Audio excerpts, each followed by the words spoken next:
the matter of the City of New York versus the New York State Nurses Association. Counsel?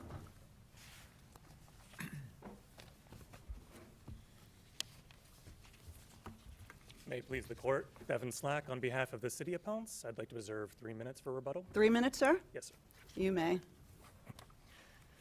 So the basic question in this case is, does Section 12306 of the city's administrative code entitle unions to demand documents to probe the evidentiary basis of potential discrimination? Counsel, what's the standard of review that applies here? De novo, the same standard that the court applied in New York City Transit Authority when it was addressing a broadly worded provision under the Taylor Law. But wasn't that case addressing just a strict statutory interpretation question?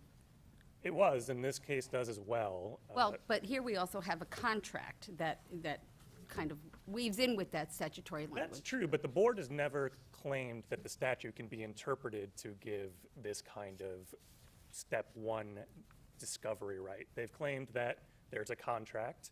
12306C4 includes contract interpretation. Therefore, there's this right.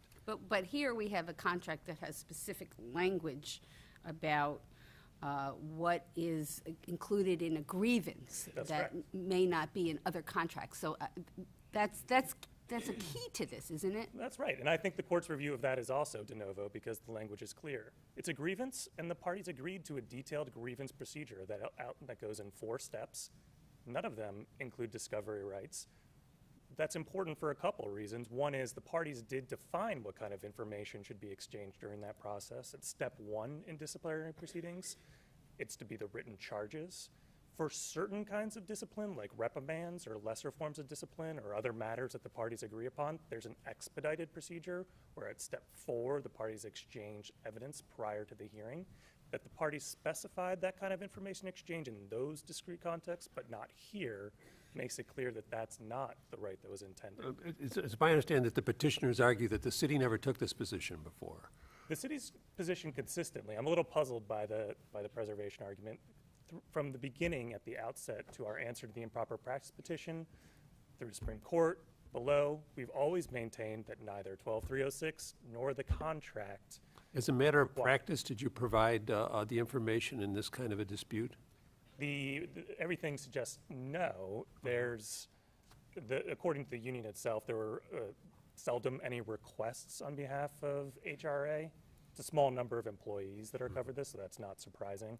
There's some indication that Health and Hospitals Corporation, which has a slightly different status in general, provided this kind of information, but there's no indication to suggest that it was anything other than voluntary and not some sort of sense that it was a statutory The information that's being requested doesn't seem onerous, and it seems to be a reasonable request. What's the downside in providing it? Well, I disagree with both premises. The idea that we're going to inject any kind of document discovery into what is meant to be the first stage of a 4-step process that begins informally and can resolve disputes early on to 350,000 employees for a range of disciplinary actions, to suggest that's not going to have a material effect on the ability of the city to exercise, but everyone agrees is their managerial prerogative, I think is incorrect. And this case shows why it is a burden. The board. But if it avoids going to any other stage, why isn't it I'm sorry, but if it avoids going to the second stage or third stage, isn't that of value? Isn't that I'd say, perhaps more efficient? I'd say a couple of things to that. One is employees don't have to use the grievance procedure. They can always just elect to go under Civil Service Law 75. Well, then they'd get no discovery at all, would they? No, actually, it would go right after the initial determination. It goes to a hearing before oath, where the oath hearing officer, who's familiar with the matter, can actually superintend discovery and decide what makes sense. I see. The mechanism here that they propose, the board proposes, can only be achieved through an improper practice petition that's entirely divorced from any familiarity with the matter. I think the unions propose that could take 4 or 5 months. I doubt whether that'll prove true if the board does take on this entirely new task upon it, which would greatly expand what it's done in the past. But even if it is, 4 or 5 months is radically more than what the grievance procedure contemplates. What do you make Counsel? of, sorry. There's cases in the third department that both sides cite here, FAO and then Hampton and some other cases. How do you square, and if I'm saying it right, the FAO decision, FAU, with those earlier decisions in terms of the nature of the proceedings involved? I also don't know how to pronounce it, but It's I'll go with foul. It's foul, so everybody knows. Voice Judge of Fowl is a authority. very good judge in Fowl. New York State. Yeah. I mean, partly the difference in them, I don't know how much we should really think about it, because it doesn't have to do with the city's collective bargaining law in specific. I think mostly what we can draw from it is that there's a difference between individual disciplinary grievances and these kind of broad-based contractual grievances. But what matters there isn't that they're grievances, it's that under the city's collective bargaining law, only matters that are within the scope of collective bargaining are subject to this informational right. And contractual grievances are much more likely to raise these kind of broad-based terms and conditions of employment.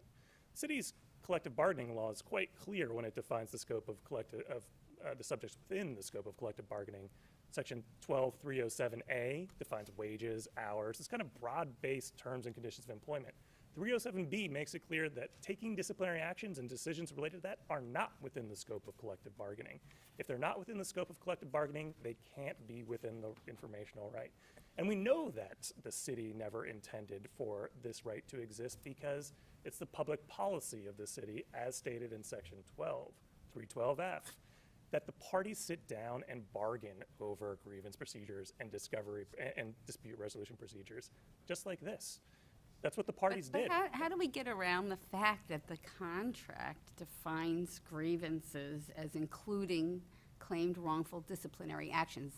I'm sort of getting back to my original Yeah. question. To me, that makes this different from just looking at the statute itself or looking at other kinds of contracts. And how do we get I think around the that? simple answer is that it's a grievance. You apply the grievance procedure that the parties negotiated. It's a detailed grievance procedure. The But- parties did not negotiate for this right. But the board and the courts have held that grievances have this data exchange requirement, and If it's read broadly, I don't think that can be reconciled with the plain text of 12306C4, which talks about data necessary for the discussion, understanding, and negotiation of subjects within the scope of collective bargaining. what is- Disciplinary what is- action, what not is within the- the scope of collective bargaining. What is the purpose of putting the words disciplinary proceedings within the definition of grievance in the collective bargaining agreement? So that the parties can exercise the bargain for grievance procedure, which includes 4 steps. The earliest that discovery is meant to use discovery broadly kicks in is at step 4, when an arbitrator has a matter before him or before her and can superintend that within the context, not so the parties could file an improper practice petition that could be filed long after the fact. I see Thank your you, ti- counsel. Can I, Judge, would it Yes, be all right if I just yes. asked, thank you. I wanted to ask this to both sides. In terms of the standard of review, we've got deferential or de novo reviews. I want to know how you see it, what the meaning of de novo is in your mind. Just so you get it, I read the cases, deferential I see as either implementing or administering, as opposed to de novo, which, and I read the cases there, we're really talking there either about the extent of the right or obligation or the enactment of a regulation. That's the way I seem to read the cases as they come out. When you come back, I don't expect this off the top of your head, but when you come back, I'd like you to address it. I'll noodle over that. thank Thank you. you. Thank you, counsel. Counsel?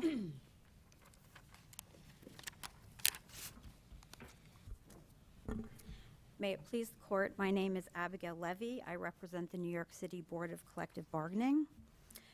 The issue here is whether the board rationally determined that information disclosure relevant to contractual disciplinary grievances falls within the scope of the party's statutory obligation to furnish data.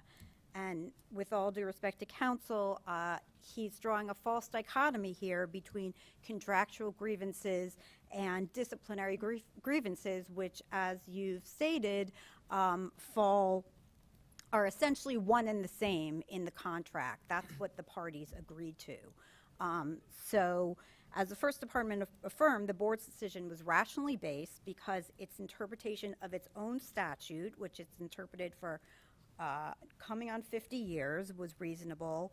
The decision was consistent with its own precedent and PERBs, the Public Employment Relation Board, and the remedy, critically, was narrowly tailored.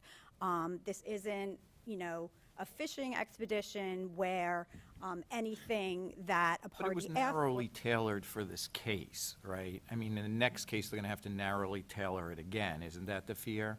Because now you have, if this stands, the ability to ask for what was asked for here, and then there'll be subsequent challenges to what you're going to get. And isn't that the point, that that is going to take time to narrowly tailor? It wasn't a narrowly tailored request.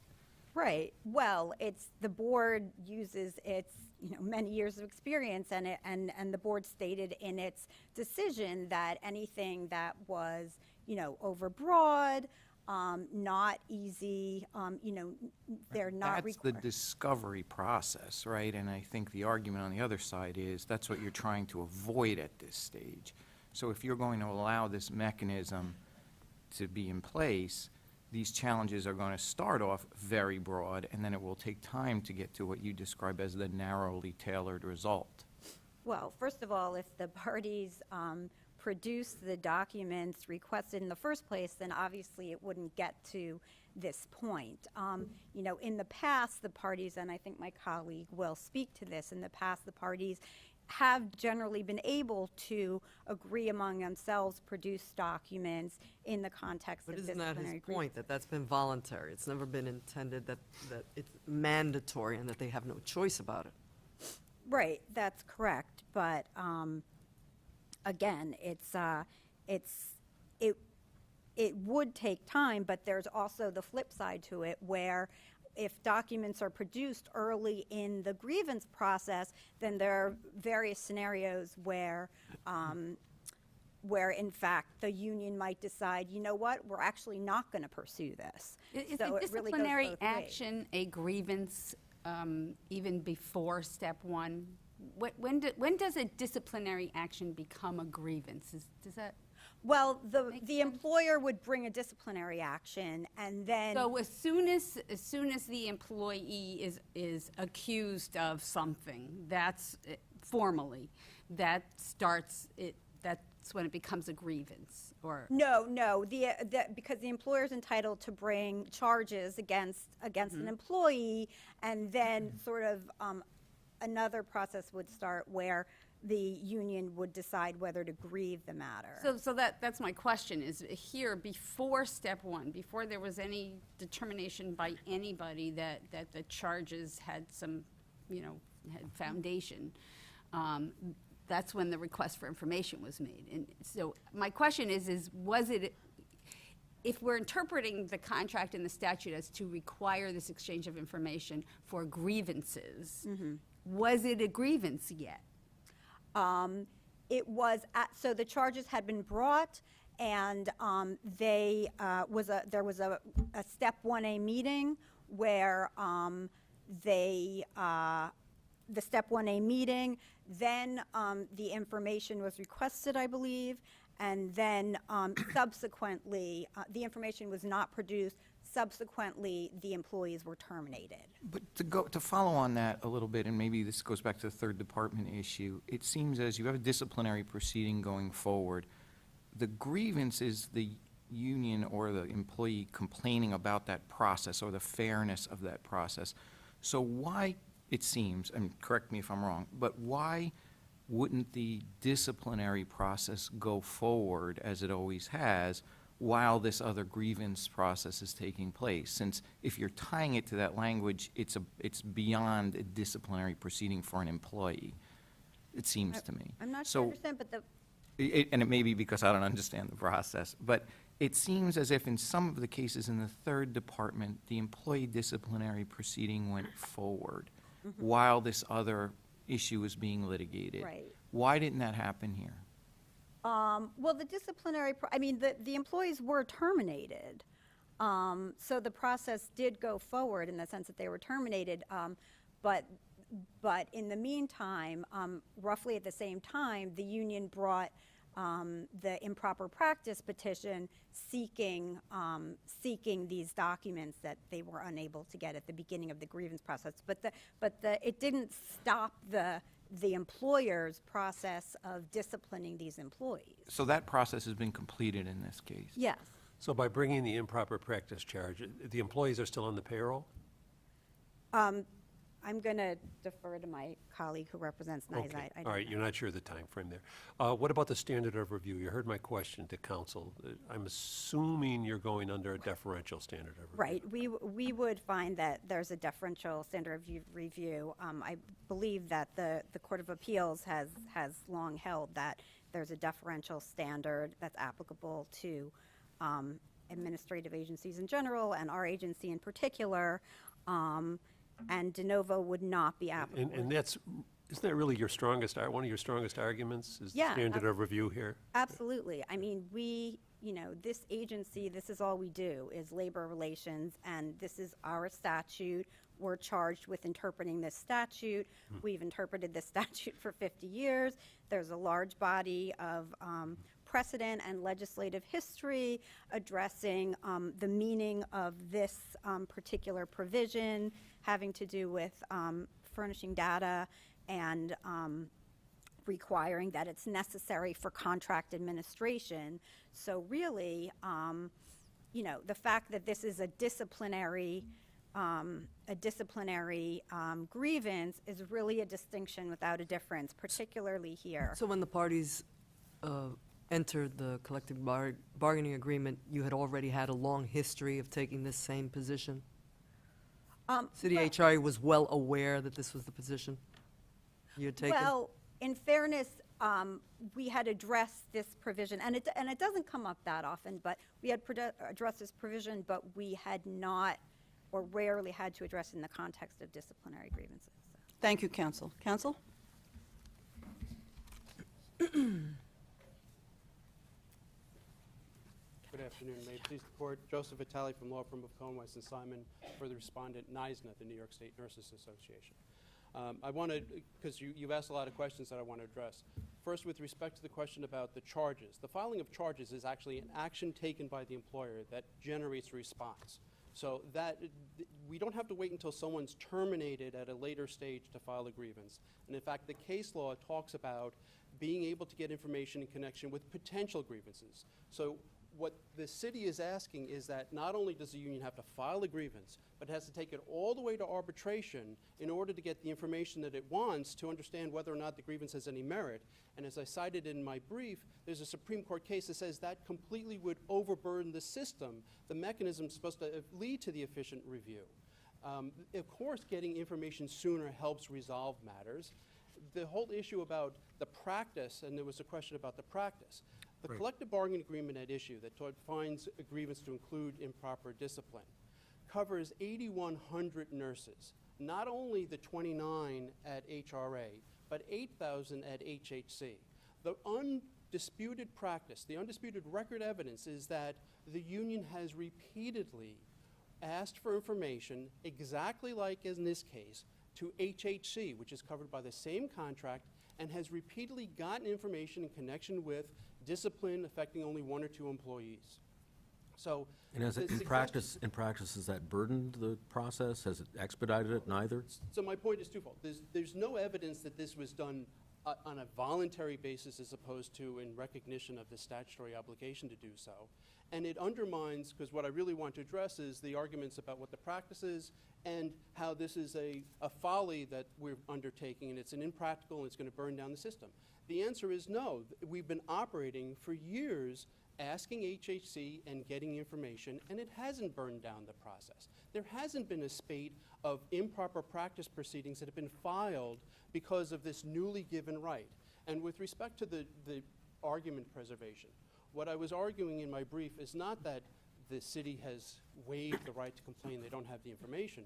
What I'm talking about is it is a 30-year holding by the Board of Collective Bargaining that the right to information includes the right to contract administration. The city's argument proves too much. The city's argument, by focusing on the language of the statute, is that, well, it only says data, and so maybe this isn't really data. Or it only says collective bargaining negotiations. It doesn't say contract administration. It has been applied to contract administration for over 30 years at the board. What we're having here today is the city arguing, yes, for 30 years there's been this obligation to give information in connection with grievances, but now this is special somehow because it's a disciplinary grievance that only affects 1 or 2 people. First, it's a distinction with, it's a difference without a distinction without a difference. And as I pointed out, this contract governs 8,000 people. Everyone, I mean, I may fire one employee on day one, but everyone has an interest in what's going on, what did that employee do wrong, does that constitute just cause for termination under the contract? So the notion that if it only affects 1 or 2 people is not important. Besides the fact, PERB has already, and the courts have already enforced PERB decisions talking about the right to information in connection with discipline involving only 1 or 2 people. Counsel, You're- sorry. you- Yeah, you my asked a question. about the FOW decision, right? No, but before we get to foul, could you answer the question, I think that was deferred to you, on what's the effect of this proceeding on the ultimate result of the disciplinary action It against had no effect. It had no effect, it will have no effect. So they are not on the payroll. They are not on the payroll. The process continued. The issue, though, is that the process continued, and from my perspective, from my client's perspective, with one arm behind our back because we did not have the statutorily entitled information that we needed. But it went on. We're not going to suspend the discipline process until we come here on a rainy April day to figure out whether or not there's a statutory obligation to provide the information. I mean, things went on. Our point is, in terms of the future, it would help resolve situations easier if we had this information while we're generating. And is that just a matter of practice, or do you think that that's called for by the contract and the statute, that the disciplinary proceeding goes forward? Well, I think it's called by the contract. There's nothing in the contract that says if the parties have a dispute with respect to an improper practice. I assume the parties could, at any time when you're administrating a contract, if there was a specifically important issue that needs to be resolved by the Board of Collective Bargaining, the parties could always at that point say, you know what, let's take a pause, let's see what happens, let's get the advice of Board of Collective Bargaining. That's not what happened here. We don't think that there's any statutory requirement that we have to suspend the disciplinary proceedings. And then one quick other thing I want to say is that in this parade of horribles, and there was a reference to 350,000 employees, there's no record evidence about what the collective bargain agreements that covered those 350,000 employees. We hear about a collective bargaining agreement that covered 8,100 employees, a collective bargaining agreement that specified that grievances included improper termination. And we're also talking about the issue of the collective bargaining agreement. The case law is if you're going to waive a statutory right in a collective bargaining agreement, you have to do it clearly and unmistakably. The suggestion that all our rights flow just from the contract, not from the statute, has been rejected by the courts. I apologize, I don't remember the case I cited in my brief, but the court says it's a separate, independent, statutory right that can only be waived clearly and unmistakably. NISNA did not do that in its contract here with respect to the 8,100 employees. Thank you, Mr. Vitale. Thank you. Mr. Slack?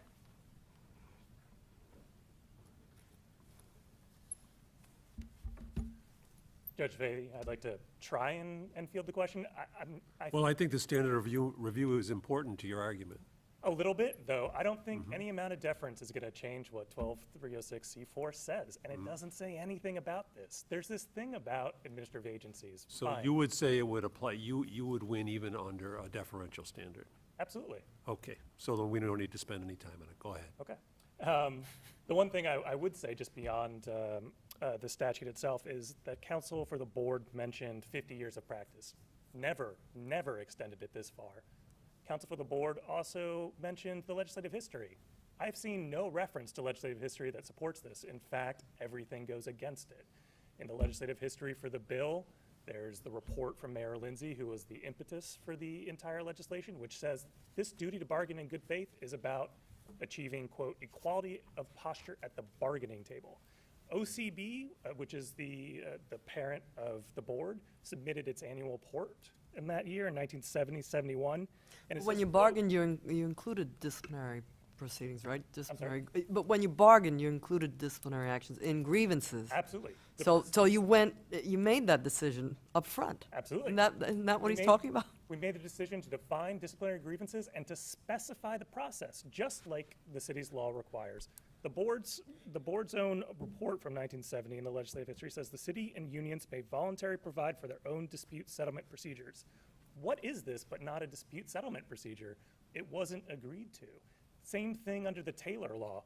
court doesn't need to reach what the Taylor law requires, but I think that there's a good reason to believe that PERB is also wrong, because the Taylor law, section 200 of the Civil Service Law, says that it's the public policy of this state for parties to agree on these procedures, not that the statute dictates them. And when this court in NYCTA said that there was no right to a Weingarten right in those like potential disciplinary actions, the legislature went back, it added it, just the representational right, no discovery right, and the legislative history in support of that says if parties want more, they can bargain for it. All of this suggests that under state law, city law, it's not required, never has been. I want to get to one question that you had raised, Your Honor. When does a grievance actually begin? I don't think it matters, because whatever the grievance is, the procedure goes there, but it doesn't start until disciplinary action is taken, and that doesn't happen until after the conference. And although So disciplinary action doesn't include bringing charges? No, it's the actual disciplinary action. Just Where is that? Is that It's- statutory, or is that in the It's a definition CBA? of the grievance. I believe it's the last subparagraph of that. And I want to just correct something. This information request was before the conference. It was Let me not just stop you for a second. The definition of the grievance is when disciplinary action is taken, but is disciplinary action itself no, defined? It's not. Okay. But in the ordinary usage of that, disciplinary action, like what would be a disciplinary action subject to an employment case, is the actual action. And as soon as that happens, they have the ability to go to oath. Thank No, you, counsel. I'm sorry, for a minute. Go ahead. I'm sorry, just to clarify, so you're saying the mere bringing of a charge is not discipline against the employee? Correct. The disciplinary action actually cannot be taken until after that that conference. And then the disciplinary action, which is the subject of Civil Service Law 75, the employee can just not waive their rights under 75 and go straight to oath, get discovery right then. What they can't do is rewrite the bargained for negotiated procedure that they voluntarily elect to go into. Thank you, Thank you. counsel.